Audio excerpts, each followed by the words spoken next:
Hello दोस्तों, आज हम बात करेंगे एक ऐसी बीमारी के बारे में जो दुनिया भर में लाखों लोगों को बीमार कर रही है। इसको हम लोग ट्यूबरकुलोसिस कहते हैं और ये एक बैक्टीरिया से होने वाली बीमारी है जिसका नाम है माइकोबैक्टीरियम ट्यूबरकुलोसिस।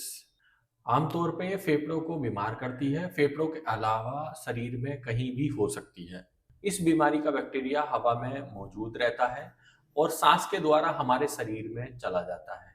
जब हमारे शरीर में ये बैक्टीरिया चला जाता है तो हमारा इम्यून सिस्टम, जिसको हम रोग प्रतिरोधक क्षमता कहते हैं, वो इस बैक्टीरिया को रोकने के लिए मैक्रोफेज नाम की सेल को रिलीज करता है और मैक्रोफेज इस बैक्टीरिया को चारों तरफ से कवर करके एक गांठनुमा ग्रेनुलोमा बना लेती है, जिसका आकार एक मूंगफली के दाने जितना हो सकता है। ये ग्रेनुलोमा हमारे शरीर में किसी भी जगह हो सकता है और ये ग्रेनुलोमा जब ब्रेक होने लगते हैं तब हमारे शरीर में टीबी एक्टिव फॉर्म में आ जाती है। अगर ये ग्रेनुलोमा हमारे शरीर में एक्टिव फॉर्म में नहीं है रहता है, या ये कहें ये ग्रेनुलोमा हमारे शरीर में ब्रेक नहीं होता और हमारा इम्यून सिस्टम इसको बांधे रखता है, तब ये टीबी लेटेंट टीबी कहलाती है, जो कि निष्क्रिय टीबी भी बोलते हैं। तो अब हम जानते हैं कि टीबी कितने प्रकार की होती है या हमारे शरीर में हो सकती है। कि सबसे कॉमन टीबी जो होती है वो फेफड़ों की टीबी होती है। फेफड़ों के बाहर भी टीबी हो सकती है। जो फेफड़ों की टीबी होती है उसको हम लोग पल्मोनरी टीबी कहते हैं या फेफड़ों की टीबी बोल सकते हैं। और फेफड़ों के बाहर की जो टीबी होती है वो होती है extra pulmonary TB. Extra pulmonary TB में कौन कौन सी टीबी ज्यादा देखी गई है, जैसे फेफड़े की झिल्ली की टीबी या फिर गर्दन की गांठों की टीबी और पेट की टीबी, रीढ़ की हड्डी की टीबी, दिमाग की टीबी या कूल्हे की हड्डी की टीबी, चमड़ी की टीबी। दोस्तों, अब बात करते हैं कि पल्मोनरी टीबी का इन्फेक्शन किस तरह से फैलता है।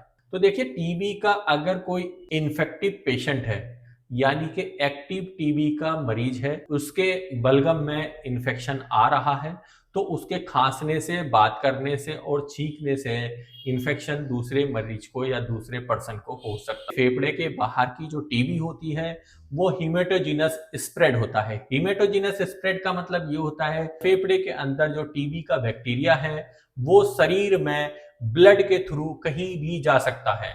जैसे दिमाग में जा सकता है, जैसे रीढ़ की हड्डी में जा सकता है, जैसे पेट के अंदर जा सकता है। दोस्तों, अब बात करते हैं कि ट्यूबरक्युलिन टेस्ट क्या होता है। ट्यूबरक्युलिन टेस्ट, जिसको हम मॉन्टुक्स टेस्ट भी कहते हैं, अगर ये टेस्ट पॉजिटिव आ जाता है तब हम आगे की जांचें कराते हैं और उससे पता चलता है कि एक्टिव टीबी है या नहीं है। मॉन्टुक्स टेस्ट के साथ में एक टेस्ट और हमें कराना होता है जिसको हम लोग ईएसआर कहते हैं। ईएसआर टेस्ट कोई टीबी के बारे में नहीं बताता है। ईएसआर मतलब इरेथ्रोसाइट सेडिमेंटेशन रेट। ये टेस्ट एक मार्कर है क्रोनिक डिजीज का। अगर कोई क्रोनिक डिजीज होती है शरीर में तो ये टेस्ट का लेवल इंक्रीज आता है और जैसे जैसे हम टीबी का इलाज लेते रहते हैं इसकी वैल्यू धीरे धीरे कम होती रहती है। इससे ये पता चलता है कि हमारा टीबी का ट्रीटमेंट सही चल रहा है। तो टीबी के सिम्टम्स जो होते हैं, सबसे पहले फेफड़े की टीबी के सिम्टम्स के बारे में जानेंगे। हल्का बुखार का रहना, कभी कभी तेज बुखार आना, खांसी होना, खांसी में बलगम रह सकता है और बलगम में खून भी आ सकता है। शरीर का वजन कम होता है और इसके अलावा भूख का कम लगना हो सकता है। तो दोस्तों, ये तो हो गए फेफड़े की टीबी के सिम्टम्स। कहें क्या इसकी कौन कौन सी फेफड़े की टीबी की जांच हो सकती है, कि डोट्स के मुताबिक फेफड़े की टीबी के लिए बलगम की जांच को अहम जांच माना गया है। बलगम की जांच के अलावा कौन सी और जांचें हो सकती हैं अगर बलगम की जांच में टीबी नहीं पता चलती है तब? तो इसके लिए हम लोग एक्सरा भी करा सकते हैं फेफड़ों का, या फिर फेफड़ों का सिटी स्कैन से भी हमें टीबी के बारे में पता चल जाता है। तुरंत हमें इलाज लेना होता है अपने नजदीकी डॉट सेंटर पे जाकर। तो दोस्तों, अब हम बात करते हैं दूसरे तरह की टीबी की, जो कि है पेट की टीबी। पेट की टीबी के जो सिम्टम्स हैं, जैसे बुखार तो रहेगा ही, वजन कम रहेगा, भूख का कम लगना होगा, साथ में पेट में दर्द हो सकता है, पेट फूल सकता है और बार बार स्टूल का आना हो सकता है, या 2 से 3 दिन लैट्रीन का ना होना भी हो सकता है।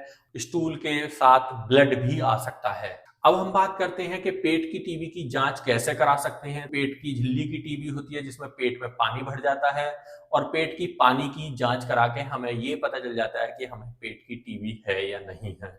दूसरा, अगर पेट की एंडोस्कोपी, पेट का अल्ट्रासाउंड या फिर पेट का सिटी स्कैन से भी हमें टीबी के बारे में पता चल जाता है। जो अब हम बात करते हैं कि दिमाग की टीबी। दिमाग की टीबी जो होती है उसके जो सिम्टम्स होते हैं, जैसे बहुत तेज सर में दर्द होना, गर्दन के अंदर जो है स्टिफनेस आना, या कि ये कहें गर्दन अकड़ जाती है, और बुखार तेज आ सकता है, और साथ में वजन कम रहेगा।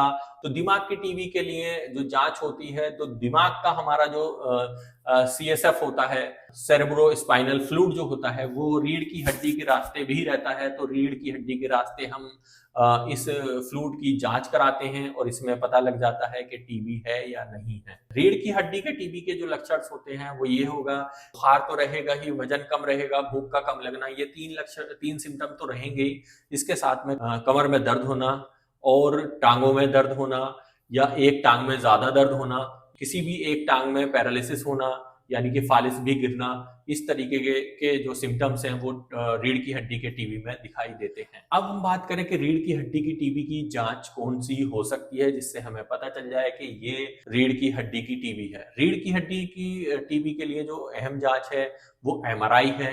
MRI से हमें एक्टिव लीजन्स पता चल जाते हैं टीबी के, तब हमें लगता है कि हाँ, ये रीढ़ की हड्डी की टीबी है, और फिर तुरंत हमें डॉट सेंटर पे जाके इलाज लेना होता है। रीढ़ की हड्डी की टीबी को हम लोग पोर्ट्स स्पाइन कहते हैं। दोस्तों, अब हम बात करते हैं कि गर्दन की लिम्फ नोड्स की जो टीबी होती है उसके सिम्टम्स क्या क्या हो सकते हैं। गर्दन की जो गांठें होती हैं, लिम्फ नोड्स होती हैं, वो अपना आकार बढ़ा लेती हैं। उसमें दर्द भी हो सकता है या नहीं भी हो सकता है। साथ में बुखार तो रहेगा ही, भूख का कम लगता है, वजन का कम होना हो सकता है। गर्दन की टीबी के लिए जो एक अहम जांच मानी गई है वो है फाइन नीडल एस्पिरेशन साइटोलॉजी, जिसको हम लोग FNAC भी बोलते हैं। इससे हमें ये पता चल जाता है क्या ये टीबी का कीटाणु है जिसकी वजह से ये गांठें फूल रही हैं। दोस्तों, अब बात करते हैं हम एक ऐसी टीबी के बारे में जो बहुत रेयर है, यानी कि बहुत कम पाई जाती है। हम लोग बोलते हैं ल्यूपस वल्गैरिस। और ल्यूपस वल्गैरिस एक तरह की चमड़ी की टीबी होती है। चमड़ी की टीबी के जो कॉमन सिम्टम्स होते हैं वो है बुखार का आना, वजन का कम होना और भूख का कम लगना। और जहां एलर्जी का पैच होता है वहां से पस भी आ सकता है। तो ऐसी टीबी का हमें पता लगाने के लिए हमें बायोप्सी करानी होती है। तो अब हम बात करेंगे कि टीबी का इलाज किस तरह से होता है और वो कितना लंबे समय तक चलता है। टीबी के इलाज के लिए फर्स्ट लाइन ट्रीटमेंट में 4 मेन दवाएं हैं: आइसोनिजाइड, रिफम्पिन, पायराजिनामाइड, इथम्बुटोल। टीबी का इलाज 6 महीने का, 9 महीने का, 12 महीने का, 24 महीने का। वो डिपेंड करता है जितना जल्दी आपका बैक्टीरिया मरेगा उतना इलाज कम हो जाएगा। अगर बैक्टीरिया ज्यादा जटिल होता है, इसके लिए हम लोग सेंसिटिविटी टेस्ट कराते हैं। एक ऐसा टेस्ट है जिससे हमें पता चल जाता है कि कौन सी दवा निष्क्रिय हो गई है इस बैक्टीरिया के खिलाफ, और उस बैक्टीरिया के खिलाफ जो दवा निष्क्रिय हो गई है उसको हटाया जाता है और उसके ऊपर की दवाएं चालू की जाती हैं। ऐसी स्थिति में हम लोग इसको ड्रग रेजिस्टेंट टीबी बोलते हैं। दोस्तों, अब हम बात करते हैं कि तो टीबी की दवाओं के जो साइड इफेक्ट होते हैं, जैसे ATT इंड्यूस हेपेटाइटिस, कि टीबी की दवाएं लीवर को नुकसान पहुंचा रही हैं, तब पेशेंट के अंदर पीलिया होना शुरू हो जाता है। ऐसी स्थिति में आपके डॉक्टर्स टीबी की दवाओं को बदल देते हैं। टीबी की दवाओं से दूसरा जो नुकसान है वो है यूरिक एसिड का बढ़ना। यूरिक एसिड के बढ़ने से जोड़ों में दर्द होना शुरू हो जाता है। तो ये भी एक टीबी की दवाओं का साइड इफेक्ट माना जाता है, और ये भी दवाओं को बदलाव से इसको सही किया जा सकता है। अब 2 नुकसान ऐसे हैं जो कि बहुत कम देखे जाते हैं, जैसे आंख से कम दिखाई देना या फिर कान से कम सुनाई देना। ये भी टीबी की दवाओं के नुकसान होते हैं। दोस्तों, अब हम बात करते हैं कि टीबी किस तरह के लोगों में ज्यादा होने का खतरा होता है। जैसे कि ये कहें कि रिस्क फैक्टर कौन कौन से हैं, तो सबसे पहला होता है वीक इम्यून सिस्टम। मतलब अगर आपका रोग प्रतिरोधक क्षमता कमजोर है तो आपको टीबी होने का खतरा ज्यादा हो जाता है। जैसे ज्यादातर इम्यून सिस्टम जिनका वीक होता है वो होते हैं डायबिटिक पेशेंट, या फिर HIV पेशेंट जिनका इम्यून सिस्टम वीक होता है। दूसरा होता है तंबाकू का सेवन करने वाले लोगों को भी टीबी का खतरा बढ़ जाता है। तीसरा होता है माल न्यूट्रिशन, मतलब खाना पीना अगर आपका अच्छा नहीं है तब भी आपको टीबी होने का खतरा बढ़ जाता है। और आखिर में आता है वो पेशेंट या वो मरीज जिनको ऑलरेडी एक क्रोनिक बीमारी है, एक लंबी बीमारी चलती चली आ रही है, उनको भी टीबी होने का खतरा बढ़ जाता है, जैसे सीकेडी पेशेंट्स। दोस्तों अब हम बात करेंगे टीबी के प्रिवेंशन के बारे में या रोकथाम के बारे में। बीसीजी वैक्सीनेशन, जो कि 1921 में बीसीजी वैक्सीन बनाई गई थी। इस वैक्सीन को बच्चों को जन्म के बाद या जन्म के पहले साल में दी जाती है।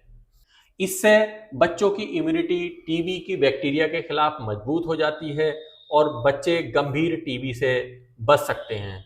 दोस्तों अब हम बात करते हैं कि टीबी ठीक होने के बाद क्या कोई गंभीर बीमारी हो सकती है। टीबी का बैक्टीरिया फेफड़े के जिस हिस्से को डैमेज कर देता है, कैविटीज बना देता है, तो वो कैविटीज सही होने के बाद भी भरी नहीं जाती हैं। उन कैविटीज पे खून का बहाव बहुत कम होता है। इम्यून सेल्स या ये कहें कि हमारे शरीर का रोग प्रतिरोधक क्षमता एक्टिव नहीं रहती, वहां इम्यून सेल्स नहीं पहुंच पाते, जिसकी वजह से वहां फंगस ग्रो होने लगता है, ये कहें कि फंगल इन्फेक्शन होने लगता है। एस्परजिलोमा उस कैविटी के अंदर ब्लड वेसल से चिपकने लगता है और वहां से खून का रिसाव भी कर सकता है कि फेफड़ों में कैविटीज के अंदर फंगल बॉल बन जाती है, जिससे मरीज को बलगम में खून आ सकता है, थकान हो सकती है और साथ में खांसी भी हो सकती है। अगर इन्फेक्शन बढ़ता है तो बुखार भी आ सकता है। फंगस का इन्फेक्शन टीबी के बाद देखा गया है। अब हम बात करते हैं दोस्तों, क्या टीबी ठीक होने के बाद कैंसर हो सकता है। जब टीबी ठीक हो जाती है तो फेफड़ों के अंदर इन्फ्लामेशन या सूजन बनाए रखती है, तो इससे म्यूटेशन होने का खतरा रहता है। म्यूटेशन का मतलब होता है जीन में चेंजेस होना, और जब जीन चेंज होंगे तो उसमें कैंसर होने का खतरा बढ़ जाता है। टीबी के बाद कैंसर जैसा एनवायरनमेंट पैदा हो जाता है। भारत सरकार ने टीबी की रोकथाम के लिए कई प्रोग्राम इनिशिएट कर रखे हैं। जैसे एक होता है national tuberculosis elimination programme, TB को इलिमिनेट करने का या टीबी को जड़ से खत्म करने के लिए प्रोग्राम चला रखा है। भारत सरकार ने हर शहर में डॉट्स के सेंटर इनिशिएट कर रखे हैं। टीबी के मरीजों को पूरी तरीके से इलाज दिया जाता है और उनकी दवाओं की निगरानी की जाती है। आइए दोस्तों, हम आप सब मिलकर इस बीमारी को जड़ से खत्म करने के लिए लोगों को जागरूक करें और इस वीडियो को अपने सभी दोस्तों और रिलेटिव्स को शेयर करें। इस तरह की इंफॉर्मेटिव वीडियोस पाने के लिए हमारे चैनल को सब्सक्राइब करें और बेल आइकन को प्रेस करें। Thank you.